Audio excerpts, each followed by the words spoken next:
Welcome to the Drawing Board. I'm your host and in-house artist, Aaron Leffler. If you're not familiar with the Drawing Board, here's a quick recap of what happens on the show. Every episode of the Drawing Board, I invite a guest from the comics and entertainment industry, and we learn a little bit more about what they do. And while we're learning about what they do, I'm also drawing them. Pretty fun, right?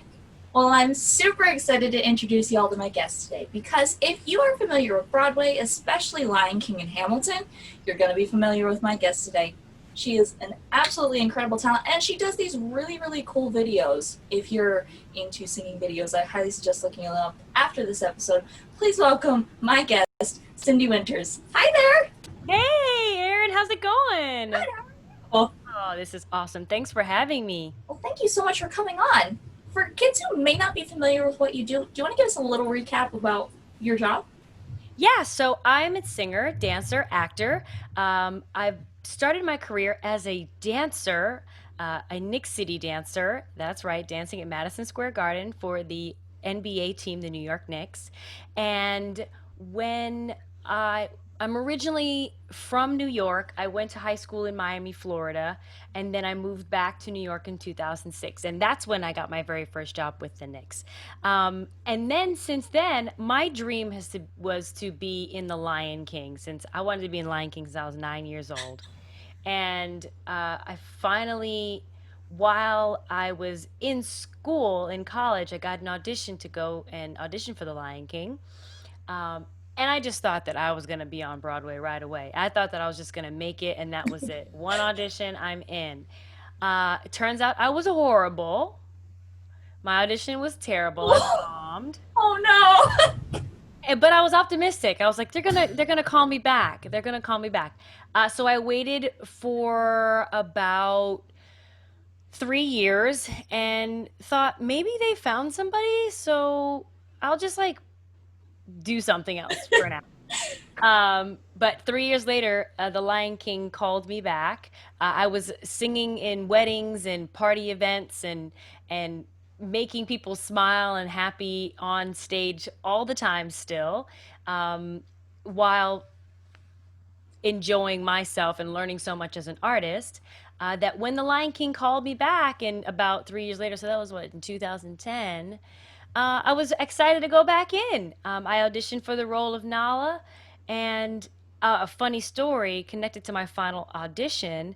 Um, I was waiting outside in the hallway before, going in, and I get a serious case of the hiccups. Oh no! Like, serious. And I'm thinking to myself, oh, for real? This is what we're doing? This is how you don't get the gig? You hiccup to failure? Oh, okay, good. So I learned this trick that my best friend's grandmother taught me, that if you drink a glass of water upside down, it will cure your hiccups. Oh. And I was desperate at that moment. I said, you know what? Let's just try it. So I did the trick, and I was taking my last couple of sips right before they called my name. Syndee, would you like to come into the room? And I'm like, it's now or never. So I went into the room, and I auditioned, and I said, "Thank you very much." The hiccups were gone. Uh, thank goodness. I got back on the train to head home, and that's when my life completely changed. And I knew that miracles happen and magic is real. And I began my journey with The Lion King as Nala in the national tour, and made my Broadway debut in the role in later on. So I started with The Lion King in 2010, and then I made my Broadway debut as Nala in The Lion King in 2012. Oh, that is so cool. Now, I have to ask, how long have you been acting and doing this? I've been performing professionally for the last, I'd say, 16 years. That's amazing. 16 years. Time flies when you're having fun. That saying is so true. I have had a blast, and to have the opportunity to look up and look around and see all the fun things that I've gotten myself into over the years has been so cool. And I've taken that now since the beginning of the year. It was great. 2020 was going to be an excellent year. I felt it. We were working on new projects and new exciting possibilities. And then COVID hit and we were quarantined to our homes. So it was during that time that I began just using my talents and trying to stay connected with my friends. I had this nifty microphone. So I just said, you know what, guys? Let's see how we can stay connected. A really cool event was happening. So they have you heard of the live musical events that happen on network television? Yeah, So when I was home, I saw a commercial that Jesus Christ Superstar was airing on NBC. right. So I thought, oh my gosh, that's awesome. So I was a part of the cast of Jesus Christ Superstar on NBC. And it was the first time that I would actually get to see myself in the show. So I thought, wow, this is kind of cool. Wouldn't it be great to like get a bunch of the cast members together and just have a little reunion and check in on each other and see how we're doing? So I said, you know what? I'm just gonna send some messages. I'm just gonna send some messages and we'll raise some money for Broadway Cares. We'll have some folks watch and we'll raise some money for Broadway Cares and try to get that together. Um, it it was awesome. We even had John Legend, Jesus himself, stop by and bless us with his presence. It was so cool. We thought the event was going to take maybe an hour. We were on the Zoom for 2.5 hours. Wow. Yeah, we just missed each other so much. The group was such a motley crew of amazingly talented performers, and it was fabulous. And through that, I thought, man, that was so much fun. So maybe about a week or two later, Disney on Broadway was celebrating, wanted to stream their concert, their 25th anniversary concert, uh, on YouTube or Facebook. And I thought, wow, that'd be so awesome if maybe I could gather a couple of my Disney on Broadway family and we do like a pre-show. And we Yeah. just talk and like have just, silly conversation and raise money for Broadway Cares. And Broadway Cares and Disney supported me 100% and made it possible. And we had like 25,000 people coming and viewing this event. It was crazy. Wow. And this is all just from the comfort of my home. So I am not upset at the amazing treats that this time has offered me, you know? Yeah, that is incredible. And the fact we're doing this all from home is just like so amazing because a lot of people I think they feel like, oh, quarantine, that's it, we can't do anything with it, but you can do a lot during quarantine. There's so many Totally, we interesting would have never avenues. met. We would have Yeah. never met like if we were in real life, you know? What you're doing is super, super cool. Thank you. That's what I was just telling people. I'm like, if it wasn't for quarantine, I wouldn't be doing this. So there's pluses and minuses to everything. We've always got a good side and a bad side of things. 100%. 100%. Now, you were talking a little bit that you started about your career as a dancer, and I think that's really, really cool. Did you actually go to school for dancing and acting, or was this something you kind of like picked up and learned along the way? That's a really good question. When I started dancing, I was 16. And so, some people would say that's a late start, and I would have agreed with them.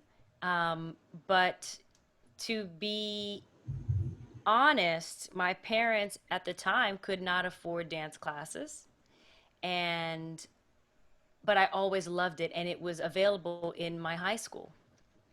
So it was free. And so I took advantage of it and I learned as much as I could. I was at school after hours so long for all of my years through high school. And my one of my best friends in high school, her mom owned a dance studio. Oh, And her wow. mom was a singer as well. And so she came to me one day and she said, Cindy, uh, Brianna tells me that you're a singer. And I said, yeah, I love to sing. She's like, well, singers can dance at my studio for free. I'm going to let you dance on scholarship. Oh, Thought, wow, that's awesome. Um, and I at every chance I get, I try to acknowledge and show love to Miss Scarlett at Scarlett Center Stage because without her, I would not be where I am. And my best friend's awesome. She still comes and flies to New York and comes and she sees me in every show. It's awesome. So, that is yeah, so cool. I started late, but I had this thing in my mind that if I saw somebody that was better than me, I was immediately going to be their friend. And I was immediately going to like learn and share. I was like, share with me what you know. And they did. So I'm super fortunate and grateful for those friends along the way. Absolutely.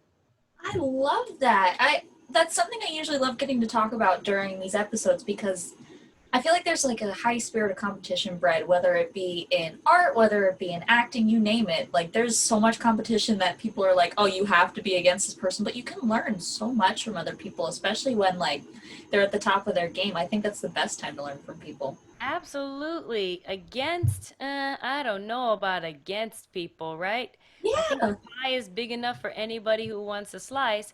And bake your own pie. Yes. Oh, yeah. I love it. Bake Now, your this is own a question I pie. love getting to talk about because this is like, I don't understand why it's bred into kids that kids think that the only way to be good at what you do is to only do your job 24/7. I get asked this all the time at Comic Cons, and I love talking about it with my guests because I feel like this is a very fun topic. But this is where I talk with you about hobbies and why they're important and if they help us do better in our job. So, do you have any hobbies that you like to do? And do you find that it helps you do better with your job? Yes. What are my hobbies? I like bowling. Bowling is a hobby. I'm not very good at it. It's an opportunity for me to talk trash and enjoy myself. I remember when I was on tour with The Lion King, I took up pottery. Ooh. So cool to be able to do something and make something with your hands and it not fall apart, and then you could use it later. What?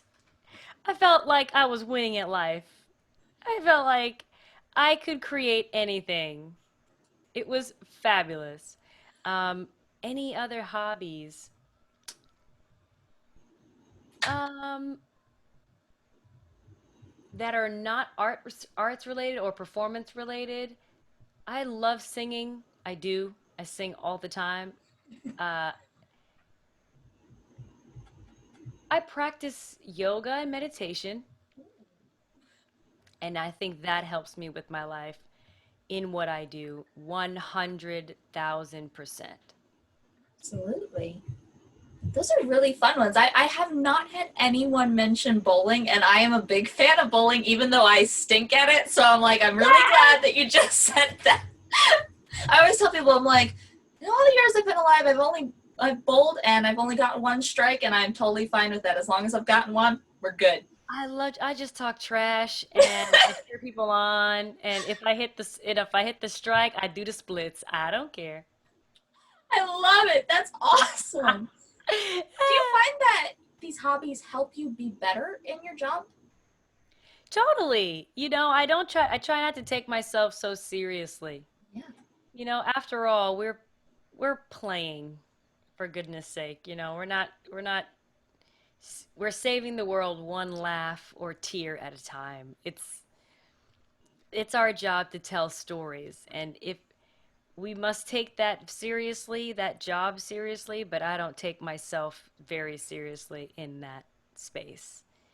absolutely. I think that's a good Yeah. way of putting it. Because a lot of people think like, oh, you have to be like stuffy and like all the I'm a thespian, an actor, yeah. Shakespeare, studying But the thing is, Shakespeare. like art in that way, it's supposed to bring laughter and joy, and Right. that If you does. have that, then you have to have something else. This thing is dynamic.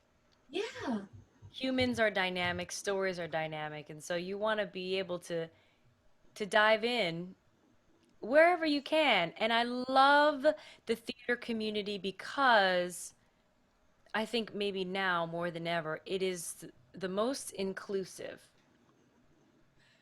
Absolutely. You And can be that from a brings farm up, town in Nebraska and make it to Broadway. yeah, that's actually part of the questions I love getting to ask because I feel like this is a big one, especially with theater and stage and screen. Hollywood has come a long way. Broadway has come a long way, but there's still a long way to go in diversity. Lion King is by far one of the most diverse casts on Broadway. I have to say, because it is my favorite show. I have seen it multiple. I love that show.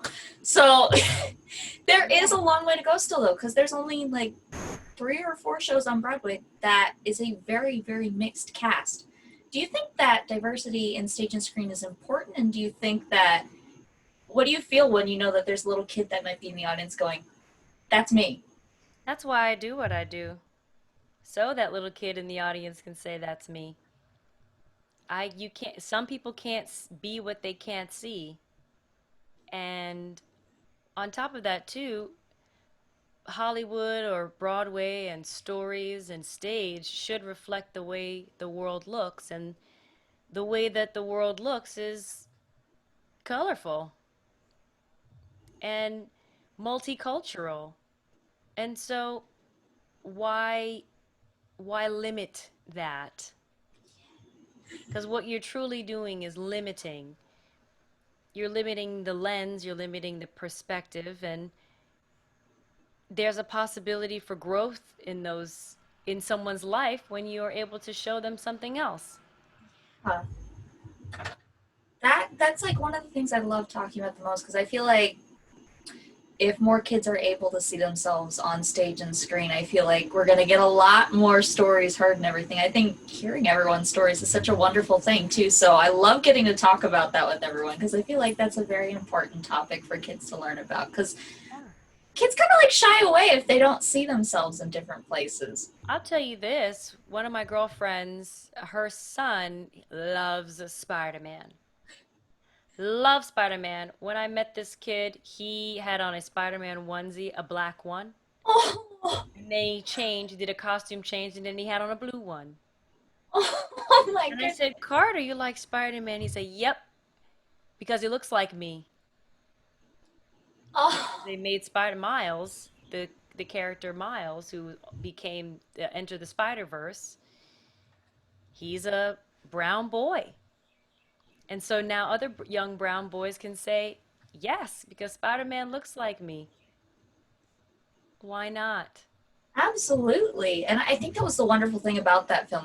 It was representation across the board because we also had Penny Parker, who is of Asian descent, so little Asian girls could see themselves in With a her. I thought it was piggy. amazing how they did that. Yes.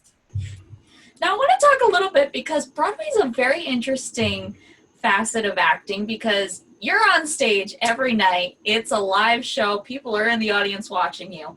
Have Yep. you ever found that there's just like a moment that sticks out in your brain where it might have been a mishap on stage or a little funny moment that you just remember that's like, okay, that's funny. I'm going to keep that one for a while.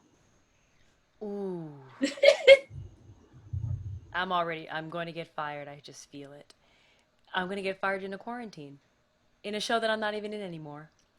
So there was a moment there was a show called Fosse Verde on FX.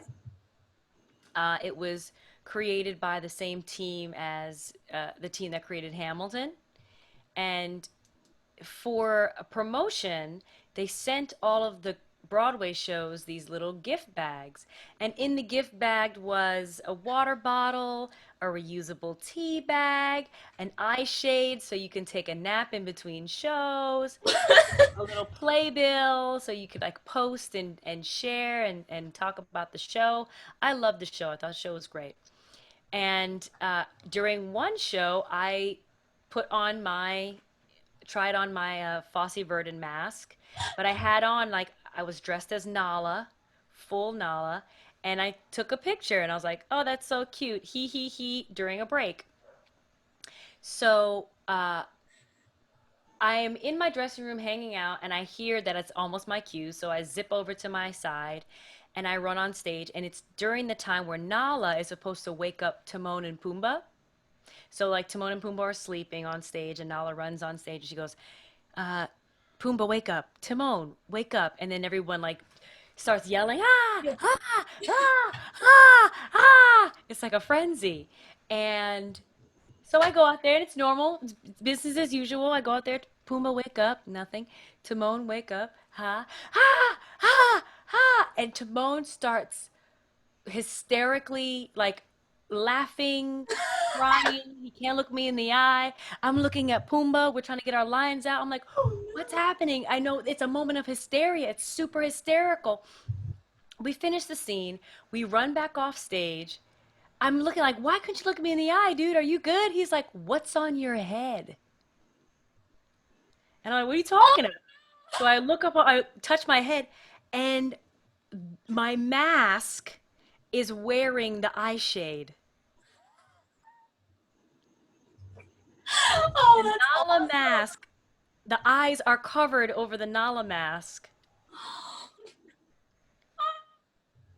I'm like, this is my last day on Earth.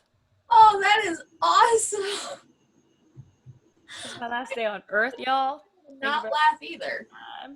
That is, oh my goodness. Thank goodness it was a hysterical moment. Thank I think goodness. that covers it up a little bit. 100%. And because the mask was a certain color, it was like a silver. The way the lights hit it, you probably couldn't see it. But still, I was mortified. Oh my goodness. Well, I feel like it's a good thing to always talk about those moments, especially because I feel with like social media and everything now, all we see is a highlight reel of people. So we kind of forget that people make mistakes and everything. So I love talking about like these little moments where we might have goofed up a little bit that ended up being funny in the long run. So kids know it's like, it's totally chill to make a mistake 100%. because it ends up 100%. sometimes being the funniest moment that you have. I thought that I was being cute wearing that little mask, and then I forgot to take it off, and everyone benefited from that moment. That is so awesome. I love that. Now, with art in any form, we have a lot of people that we take inspiration from, whether it be in acting, in dancing, in visual art, in singing. We try to incorporate a certain style into our own and everything. Is there anyone that you can remember specifically that you just fell in love with when you started learning or when you were a kid that you try to incorporate their style a bit into yours? Oh yeah, absolutely.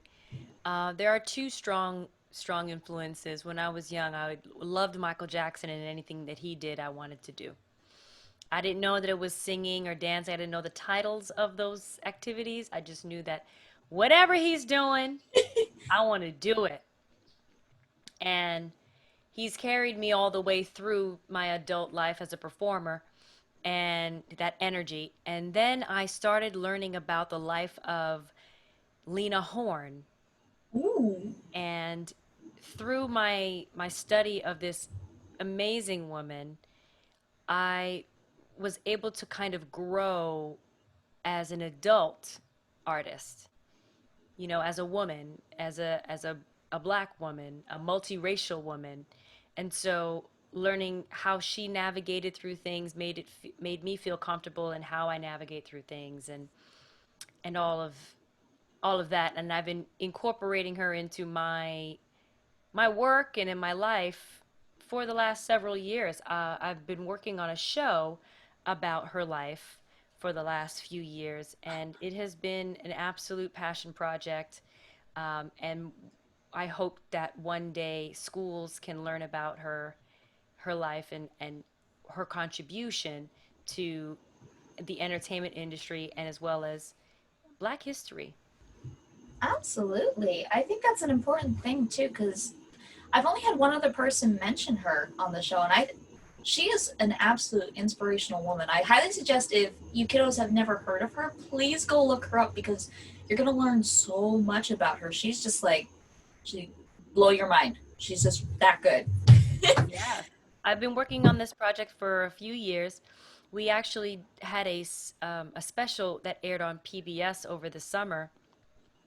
The name of the show is called Lena Moment with a Lady. and it's a moment where the audience gets a little glimpse into what Lena Horne's life was like and how she used the power of her voice and her platform to help change people's ways of thinking.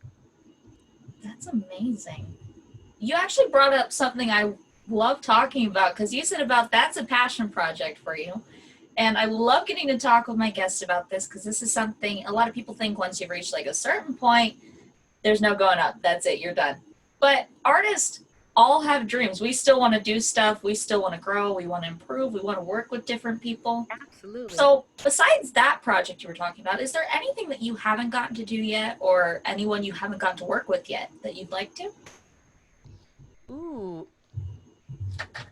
I would like to work with, oh gosh, there's so many. I'm on the spot. I would like to work with Leslie Odom Jr. I know that seems very close. I'm, we're both Hamilton family, but I would like to work with people that I know and I admire. I think that that's really special. Um, to be able to collaborate with people that you love and respect, I think is fabulous. And they are what they are. They walk the walk. I think that's so special.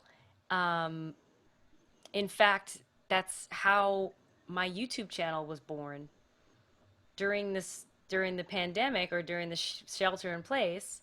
Um, I just gathered my best friends who are amazing people, and I said, "What if we started putting videos out?" And they all were like, "Yeah, let's do it." And that's how it happened. I We love have meetings, we talk to each other, we talk about the goal, and we create something cool and we share it. And it's been so fun to share with the audience and get the feedback, and it inspires us to do so much more and learn and grow so much. Absolutely. And that was something I actually wanted to bring up and talk about because your YouTube channel is quite spectacular. The people that Thank you you. work with on there, it's so much fun. Also, kids, if you have not seen it, ask your parents first, but I'm going to put the link below so that way you can go take a look at it. You're going to have a lot of fun with it. I was going to ask a little bit more about where you guys got the idea to do stuff like this because it was actually a really unique idea. Oh, thank you. Um, it comes from our minds where we are a team of, it's a women-led channel, and we all love really funny ways of learning. And I have a background in education. So I'm a teaching artist. So I love working with young people. And as a student growing up, I wasn't very good. You couldn't keep my attention for too long unless you had something engaging to share or involve me in. And I basically said to my friends, I said, I want to be the content that I didn't have as a kid. You know? Yeah. Do you remember when it was video day at school? Oh my goodness. Yes, I used to love when it was that. The and when I was growing up, the teacher would roll, or the audiovisual tech would That roll cart. a TV on a Yeah, cart. it was like that big cart. Why this cart So with a big and TV so with a belt heavy. on it? Yeah. And the TV had a VCR. Oh Sometimes the my. VCR was built into the TV. Sometimes it was laying on top of the TV. But it was this tall cart, metal cart, with a giant, heavy, non-flat screen TV with a belt, like a literal, like Yeah. canvas belt around the top, as if that was gonna help it from tipping over if it hit a bump. What? But No, I loved Video Day. I loved it. I mean, like, That it was meant so that I was going enjoyable, to have to but watch something. Say that again? it was so enjoyable to have that TV in there. But now we're looking at it, we're like, how in the world did they even roll it in there? Okay. We're on the third floor. How did y'all get it up here with no elevator? So, Yeah, things are so different now. And also, schools, young people can get access to anything on YouTube, you know? And so, how can we make it captivating and helpful for the teachers and also engage the students in some fun activities? Um, and also, these are things that you probably wouldn't learn in your sixth grade drama club. No. Yeah.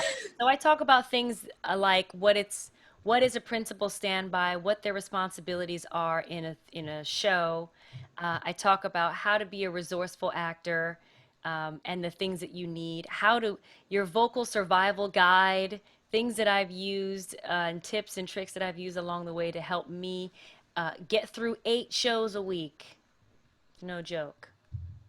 That is amazing. And it's a great learning source, too. I think that if there's any of you kids out there watching this, or even young adults or adults who want to learn more about acting, and especially stage acting, I highly suggest checking out the videos in the link below because you're going to learn a lot from these videos. I was looking through them, and I can't sing for the life of me, but I was watching them like, I'm gonna do some learning today because this is going to be really fun.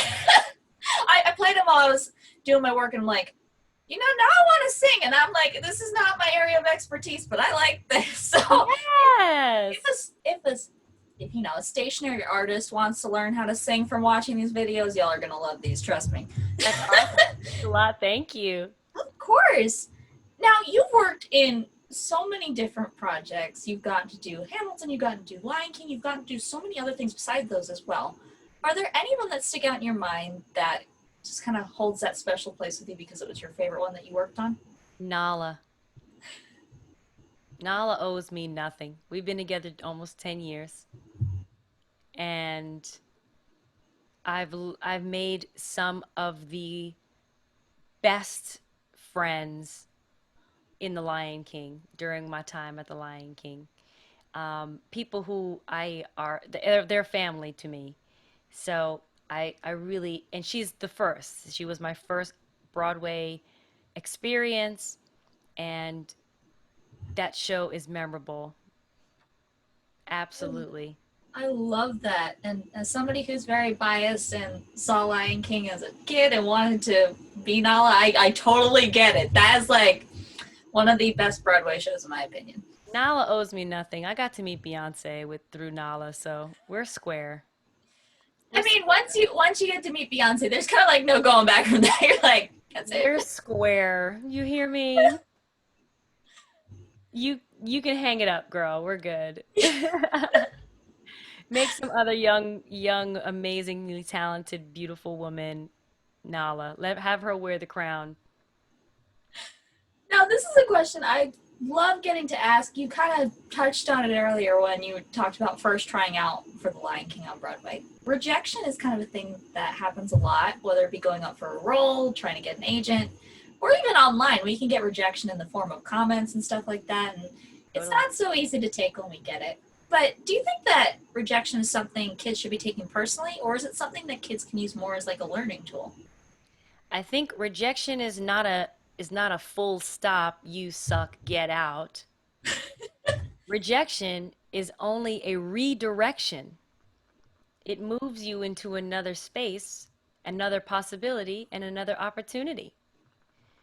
So, rejection is cool. It's cool. You don't get it? Guess what? There are going to be so many more things that come down the pipeline for you. And I actually have a video on that. The subject is optimism, and we do a little bit of an exercise, a visualization exercise to help my students get through that phase, you know? Yeah. You're going to get more no's than yeses, particularly in this industry, but also when you're going out for jobs and or auditioning for your own school plays or whatever, you're going to get rejection. You've got to make sure that it's like water off of a duck's back. Yes, you can be disappointed, but don't let that feeling linger because it can only do more damage than repair. Absolutely. Now, a couple more questions for you before I'm able to show you what I was able to do over here while we were talking. Whee! This is one of my favorite questions I get to ask because I feel like this is something that we kind of don't talk about when it comes to anything with acting, but it's something, it goes hand in hand with it now because a lot of times we have to have social media part of our job these days.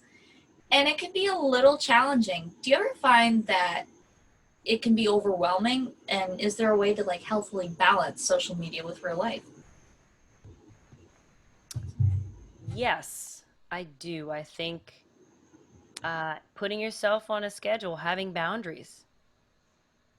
Having boundaries. If you can set boundaries for yourself, you'll be successful. You'll go so far.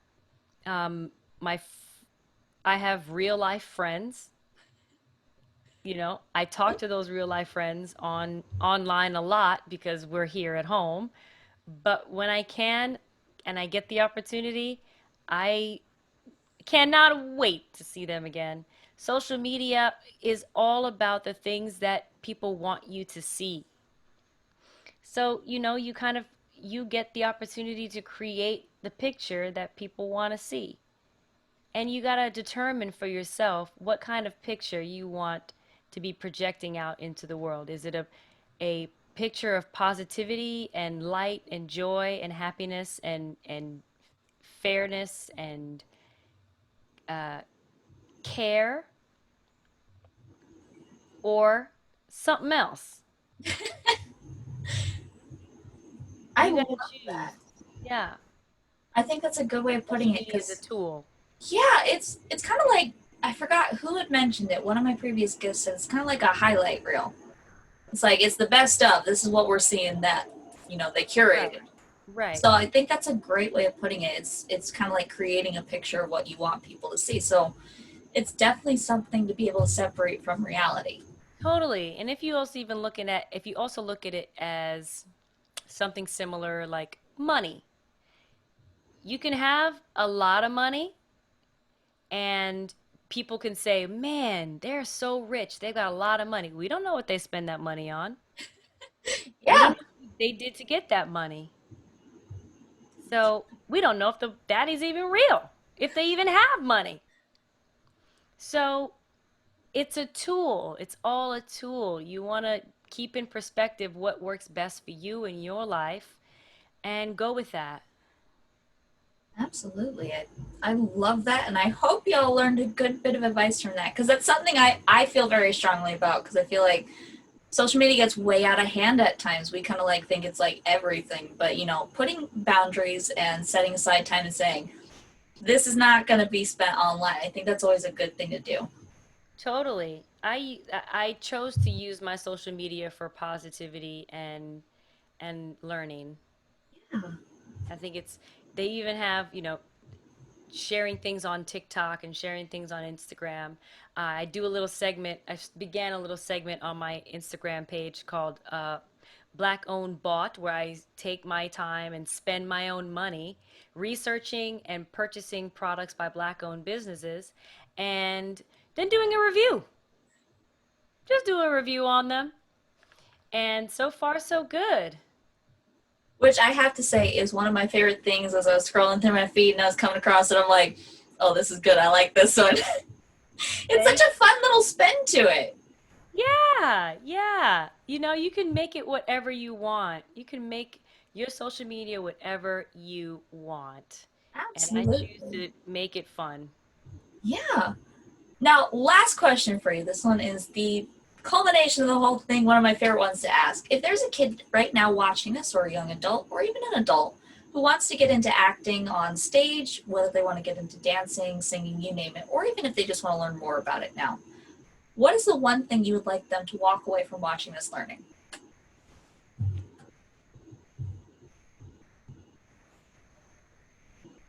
The pie is big enough for anyone who wants a slice. You have to determine how hungry you are, and you have to be willing to bake your own pie. Nothing will be handed to you. That is serious. That is a very serious thing. If you want to be somewhere in life, look it up. Do your research. Find out what it takes. and then try to learn to apply the steps accordingly. Anything outside of that is not real. Practice, be a good person, be kind, and find the joy in it. I love it. That is such a good lesson. And I swear now I need to make that into a print that says, make your own pie. Because I swear that's going to be like my new mantra for next year. Make your own pie. Well, thank you so much for that. And now comes my favorite part of the show where I get to show you I was able to make you while we were talking. I'm going to warn you right off the bat, the lights sometimes mess with it. So I'm going to send you an actual copy so you can actually see it. But I'm going to try to get this up in here. Hopefully it works. Oh, how cute! I love it! Well, thank It you. looks just like me! That makes me feel so happy. Oh my gosh! Like a carbon copy. I love this. Well, thank you so much for coming on, and thank you again so much to everyone who tuned in. Again, I'm your host and in-house artist, Erin Leffler. Catch you next time on the drawing board.